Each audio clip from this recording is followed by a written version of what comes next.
What is good? It is Sam here, and today I wanted to talk about two things. I wanted to talk about my sales and what I'm doing to turn the internet into my job instead of the traditional sense of working for somebody else. So I wanted to touch on that, and then I wanted to tell you why I have this sweet stash. So, with that being said, if this is your first time here, what's good? My name is Sam, and for those of you that are returning, it's good to frickin' see you. You'd better be pressing that thumbs up button.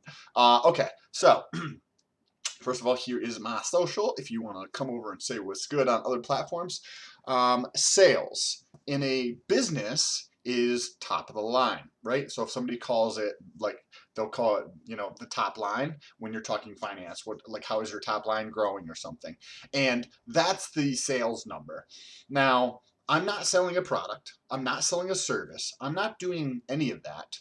Um, I'm I know it will manifest through what I'm doing, but I'm currently generating around 100 to 150-ish dollars a month, and I'll be putting out the finance videos soon. So make sure you press that subscribe button and the little bell notification so YouTube can notify you next when I do post those videos. But based on that I don't have anything to sell or services to track or products or anything like that, what am I going to track to continue to use that psychological barrier to always be pushing for more in a sense? And what I came down to start tracking the day that I put in my 2 weeks to quit my job was views and the total followers across a number of platforms. So I built this tracker, and what we have is YouTube, Facebook, Twitter, my blog, TikTok, LinkedIn, and Instagram. And I'm tracking views across all platforms, and with a little bit of nuance for LinkedIn and Instagram. That's why they're the last two. LinkedIn, and I can show you really quick. I think that's more just like, I know it is. It sounds much more like impressions, but I don't know for sure. So you see, I just came over to LinkedIn. I clicked on that, and if you go over to the bottom of a post, it says 32 views. So I don't know if 32 people like stopped on it or what happened, or if they just meant that was in their view as my shit like scrolled by their thing. So that's what this is. This is the total number of post views over the last 30 days. All these other ones here, Facebook, YouTube, Twitter, blog, and TikTok are all over 28 days. So there's a little bit of subtlety difference between these, right? And then over on Instagram, it's not all comparable data because I don't just put out views or over there. There's a style of other creative like pictures and whatnot that do come out, and there's multiple mediums of like, whether it's your Instagram, IGTV, or your feed or stories, like whatever you're using. It's what are you going to be tracking? So I just decided to use engagement, which is the total number of likes and or comments on a post over the past 30 days. So the Instagram and LinkedIn are both over a slightly longer time period, 30 days versus 28 days, and they're not exactly tracking the exact same data as these other 5 factors. But when I ran the numbers based upon $100 that I've been earning for about 112,000 views, right when I started tracking this, if you extrapolate out the same earnings in it linearly, meaning I don't factor in any growth rate going forward, and the where was it? Oh, so and I have 20 months worth of savings. So I've got 20 months worth of living expenses saved up, excluding the $100-ish that I've made online on average over the last 3 months. So I didn't factor that in, and I also didn't factor in any rental income that I'm getting from Florida, because the rental income in Florida is basically just getting reinvested into the property. So I don't necessarily see that cash flow anytime soon. unless we decide to go a different route. But I think we want to make some structural like investments in the property where we don't need the cash right now. So we're just going to keep investing to it. But over the next 24 months, right before I run out of money, we will more than likely start drawing cash out of this. I probably continue to, invest into the property for maybe, because we don't want to take cash out of our pockets to do this, so we're just letting the cash build up from the property and then investing it into it. We'll probably be done within the next 60 to 90 days on that or whatever. Anyways, so you extrapolate that out, and I figured out my growth rate here. So this growth rate equals about 10 million views. So to get to 10 million views, what does that mean? That's about $10,000 a month. So that's the target of where I would like to go. 10 million on average over the last 28 days or 30 days, depending on how we're tracking it, because I know that with enough attention, the attention is the currency. And you can choose to do whatever you want with that. So that's the objective. And before I was taking a microcosm, a very, very myopic view of my online brand.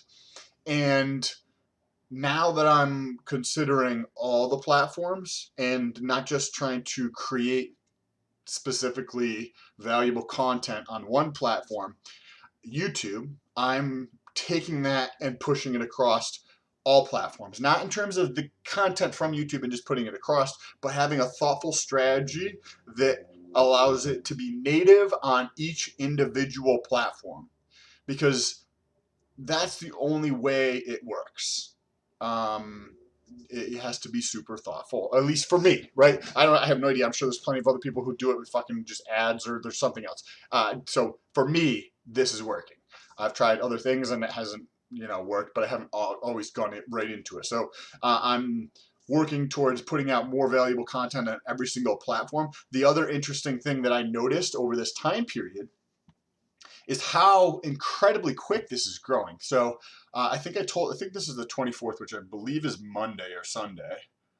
Yeah, it was this past Sunday. That's when I made the decision to start tracking this, because I was putting in my 2 weeks on Monday the 25th. And I went from 11,000 followers, this is across all of them, to 11,211 to 11,515. So 300 new followers across these platforms here. And that's a daily growth rate on the left of those numbers. And that's around 0.5% on average per day. That comes out to be some ridiculously high numbers on an annualized basis. And over the past 4 days, that growth rate has been increasing from 0.28 to 0.439 to 0.44 to 0.62. So I'm curious to see, like, I'm still working my job. I still have about 13 days left. So they haven't gone 100% yet in what I'm doing, or figured out how to optimize everything yet, because I'm still learning and ramping everything up as I've made this decision to do this. And to see that, or just over if you look at the views now, the views over this past week across platforms has gone from 112,000 to 128,000, so 20,000 more, and over like probably around a 2%. If we look, let's see what the average is. The average is 2.25% growth rate on a daily basis.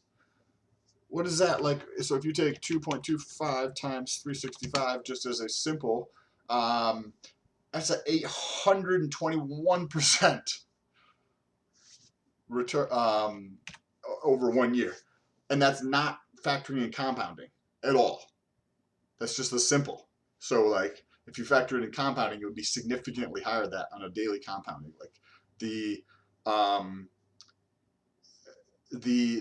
impact of focusing on a macro view, of taking a look at these platforms collectively and understanding up above that, I think is going to have some very, very interesting effects over the next, I don't know if it's going to be, play out over 90 days or 180 days or the next, 2 years. As all these collectively, I learn more about how to tell stories and gain attention on all these platforms. As that continues to happen, they're going to also help because they're going to cross over from one platform to another. So if let me point something out over here. When we look at now that I'm tracking this, I get to see that over this period of time where that growth is, right? We just looked at the macro view, which is over almost a 20,000 view increase in 6 days, which is that's tremendous for me. That's I don't think I've ever seen growth rates like that, possibly, or just that would be at the very, very max of like what I've ever seen in terms of growth rates. But I want to understand where that's coming from. So if you look, right, a lot of that's coming from YouTube, but from a growth rate standpoint, if the growth on this is the absolute number is high, but the growth rate is lower than, say, something like Facebook, where I went from 3,800 views over the last 28 days to 6,100. So almost a doubling. So the growth on Facebook is a lot higher, right? Now, Twitter, same thing. The growth rate on Twitter in terms of the actual growth rate is still almost doubling over the last 6 days of views on the content that I've been putting out on Twitter. Because actually the first couple times I tracked it, those first few days, I actually forgot to put anything out there that people could view. That's why the views actually went down. And then I was like, oh shit, I gotta put fucking content out. I'm tracking this, I'm not doing any work. Of course I'm not gonna get any results. But it still had a doubling. Like 3 of those days I didn't do anything. And I still almost had a doubling in the views on there. But again, the base is super small. It's only 400, right?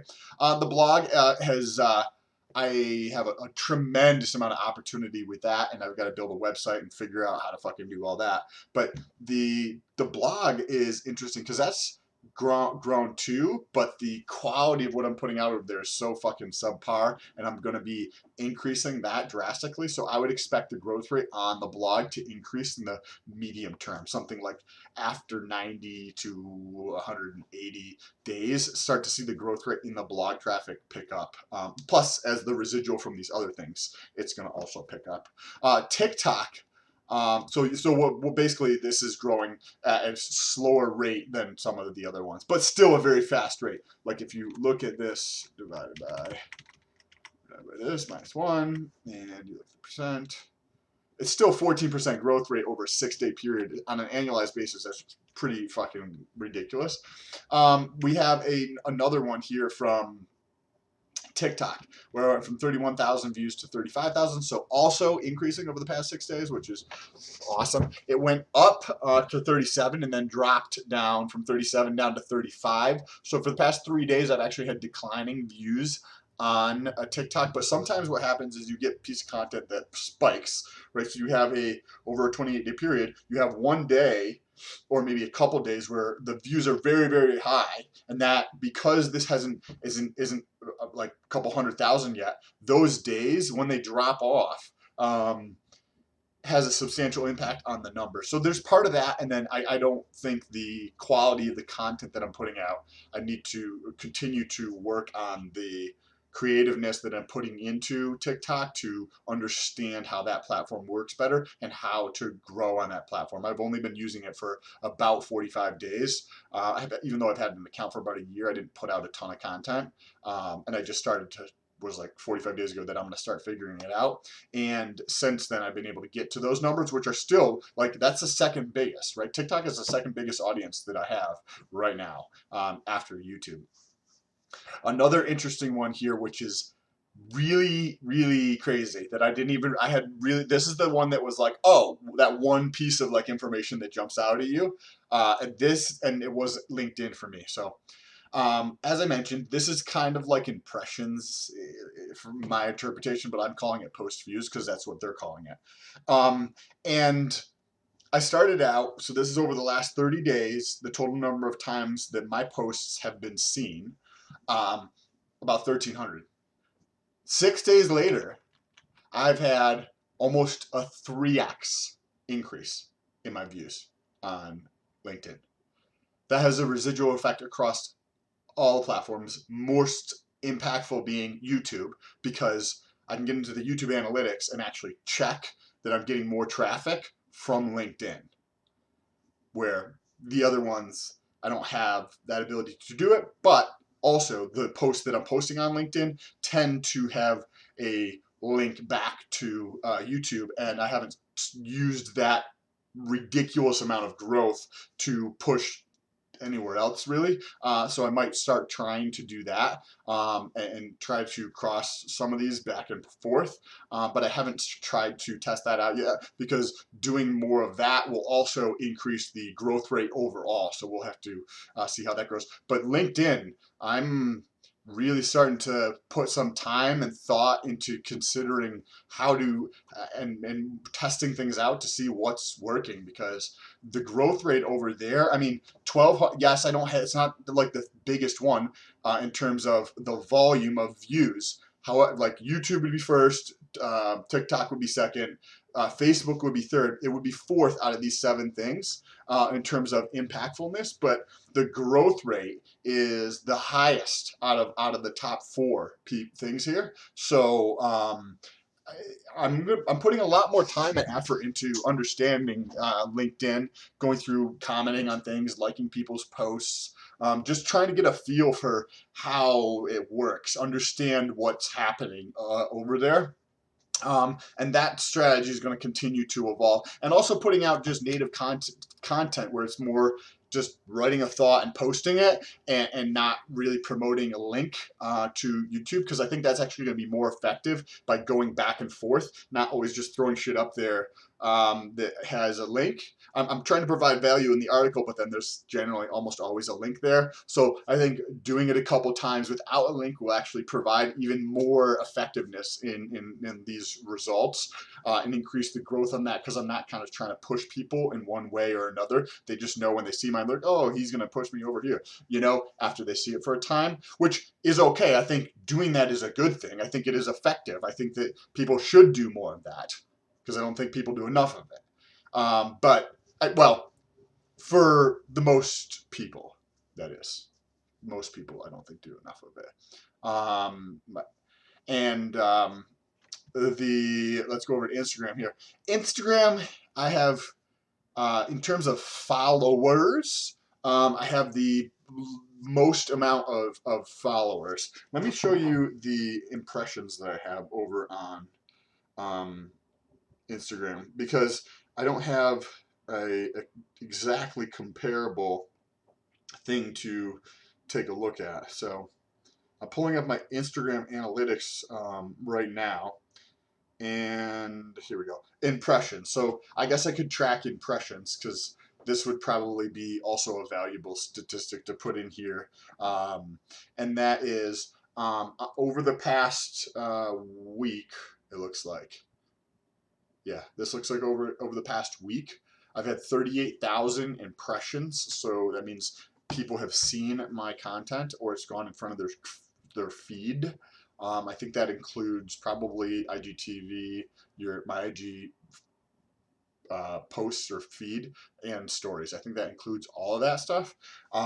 However, that's not necessarily the same thing as views, because you scroll by people's shit all the time. So that's why I didn't really track that, because if you look at the impressions I have on YouTube, it's like 700 fucking thousand. You know what I mean? On there. Anyways, I'd love to hear what your thoughts are down below in the comments. If you use the hashtag Stolt, I can actually talk about the comments that you leave at the end of the videos by going into my YouTube analytics, and I just search for hashtag Stolt, and I get comments like this. I think that there's a tremendous amount of value in the comment section. If you haven't checked it out, you should go down there, because people leave some really thoughtful and considerate things on there that helps you potentially change your perspective in a way that allows you to break through with whatever it is that you're like in your mind, or just creativity in terms of a new idea. And there's some really gold comments down below. So jump down in the comments and interact, get some value. Robert, what's good, Robert? Thank you for the comment. This is in regards to boycotting MSNBC when it was trending on Twitter. Still excellent analysis of what's going on with the crooks MSNBC. MSNBC is absolutely corrupt news media organization. Simple as that. They are crooks and are totally bought by rich corporations, period. They are very just wrong. They are, again, total crooks. And this is in reference to MSNBC essentially banning or just not considering and shaping the political landscape of the candidates who are running for president by leaving out Andrew Yang when he's polling significantly higher, and they're just not including him in the group, right? That's like when you start a job and you're the new guy and everybody else has been there for 10 years or 20 years. You're not included in the emails. You're not included in what's happening. So there's documented research that's called the establishment bias that could play a portion of it. And it could be intentional. I mean, some of the stuff looks kind of intentional. You can check out the video. Like, there's some stuff that just, I mean, I don't know. I don't know. Maybe it's a 50-50 between the establishment bias that's documented in terms of psychological tendencies that people have or biases that they show when you're part of the establishment or not. Like the example I just gave. Like, you guys know what I'm talking about. Duh, it's fucking real. There's those two things going on. I don't know what degree to the other has more impact. The next comment is from Sean. What's good, Sean? I hope you're having a fucking awesome holiday. It is difficult for me to watch the mainstream media because of the bias. I use the internet to find alternative points of view. Your data shows that MSM, that's not BDSM, guys. Get your mind out of the fucking gutter. Is constantly reflected its own bias. Sean, that actually brings up a good point that's been kind of like mulling around in my mind, and I think now is a perfect time to actually talk about it. That I think when I try to always think bigger, and when I think macro level, what is happening with CNN and MSNBC and what any basically news organization that does things like this is undermining the trust of the public. And I think, and I actually wrote it down here as a video to do later, and let me know what your thoughts are, but I have a feeling that if we go through and we rank, say, Fox News, CNN, CSB, ABC, NBC, all these up, and we rank all of those, I bet we could see which ones the American public actually trusts the most. Because when things come out like what CNN was doing, and doing the same exact thing, I have a feeling, I don't know, this is a hypothesis, we can check with the data, right, that as time goes on, these people just expose themselves more and more to like if I was just lying to you about everything that I said in these videos, you would probably just not come back after a while, right? You'd be like, this guy's a fucking clown. He's just lying about his shit in every single video. And so much of society is based on trust that as you just like, you can build equity, right? That's what some of these companies have done over the decades, is build a lot of brand equity. But if you're constantly putting out things that are just like fucking taking an axe to a tree, it's just a matter of time before they're probably a little bit too big to fail unless they're completely fucking blind, to what's happening. But if assuming that they're not completely fucking blind to reality of what's happening, then, and because they're so big, they have fucking money. They have access to money, which allows them to make a shitload of mistakes and still continue to do things. Because they have access to that money. And the organizations that don't have the capacity to be able to shift their way of doing business and creating trust are gonna be my prediction is they're gonna fucking lose. This is gonna take a long time to play out. Like over the next 10 years, these players, if they don't start building the trust, they're fucking done. It's just over for them. That's the thing that we interact with. Right? We just hope that somebody else is going to value the dollar that we have. We interact on trust, so if they don't start building trust in these organizations, they're going to fucking lose. I'd love to know what your thoughts are down below in the comment section. Jump over to Instagram or TikTok and say what's good. You guys saw the numbers. Check out LinkedIn. I'm curious to know what your numbers are. If you check yours out and start tracking it, jump over to LinkedIn and say what's good too. Shit is popping. Appreciate you guys. Peace. Oh, Why do I have the mustache? I'm so glad I'm getting into this now. At the very last part of the video, I apologize for anybody who jumped off way too early and didn't get to see this part. Too bad for them. Why do I have a mustache? Okay, so if you've been following along, I had a beard, and I just don't like shaving. So I had the idea that because I'm going to be doing this full time, right? I quit my job. I'm done on the 13th. My objective, what we just went through that long spreadsheet, was that I need more attention. Attention is the currency, right? Because we build that through trust.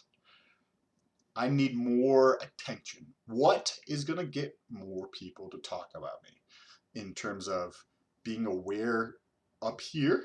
Because you also want to increase the awareness and allow just the attention to grow. So I was like, I'm gonna actually, I've never worn a mustache. I'm not even a fan of mustaches, but I was like, I'm just gonna do a mustache and put it out there because my belief is that it's gonna increase the amount of people that are talking about me, right? And it does because I put it out on Instagram and I did something like, oh, I did the mustache like this or something with something, asked me a question. And the number of questions that I've gotten has been substantially higher than other times that I do this. So, and people are actually asking questions about it. So it is definitely increasing my awareness in people's minds because now they're actually saying something about the stash. And that's exactly what I want to happen so that I can continue to expand the amount of attention that I have by getting more and more people to talk to me. So then at some point, right, like I'm not even a fan of mustaches. I could care less either way. It doesn't really matter to me. I just want to move forward. That's all I want to do. I just want to fucking move forward. So that moving forward for me is getting more attention. I could care less if I have a mustache. I could care less like what other people think of me having a mustache. I just want more people to talk about me. So at some point, this loses that novelty of conversation, right? And you have to continue to perpetuate that by growing as a person in your life, your relationships, the people you know, the things you do. And that's the journey that I'm on. That's where I'm going. But anyway, at some point it loses novelty to talk about. At that point, or somewhere around there, it probably makes sense from an ROI standpoint of gaining more attention to actually shave it off and make it into an ordeal, like tell a story about shaving it off so you gain more attention and then you get more people to talk about it after doing something else, right? And you can continue to perpetuate this in terms of expanding the awareness of your brand or whatever it is that you're trying to accomplish. And if you guys subscribe and follow along, you'll be able to actually see what I'm talking about through this process, because I'm going to continue doing these videos. You can kind of understand how I think about things and what I'm doing. Feel free to ask me any questions. I love reading through these questions, and I really love getting into them because it makes me think about things in a different way sometimes, right? Or gives me, the most common thing is it gives me awesome creative like ideas. Like I get so many ideas from going through the comment section, and I fucking love it. So I appreciate you guys. But follow along. Like, you can follow along with whatever platform that you like if you find any fucking value in the shit, and see where I'm going, right? I'm going to do the finance videos coming out soon to tell you how much money I'm making across like YouTube and Amazon and referrals and referral links and like all that kind of stuff. I'm going to put all that together in a spreadsheet and start tracking that and put that out to you guys. And then track it maybe on a monthly basis, and that'll be like the quarterly like earnings reports. But I'm not beholden to anybody else. I'm beholden to the market in determining how I want to position my message to the world, and if I'm good enough at telling my story, but also getting in front of enough people so that my story can have a bigger impact. So I'm curious on what your thoughts are. Let me know down below in the comment section. Peace.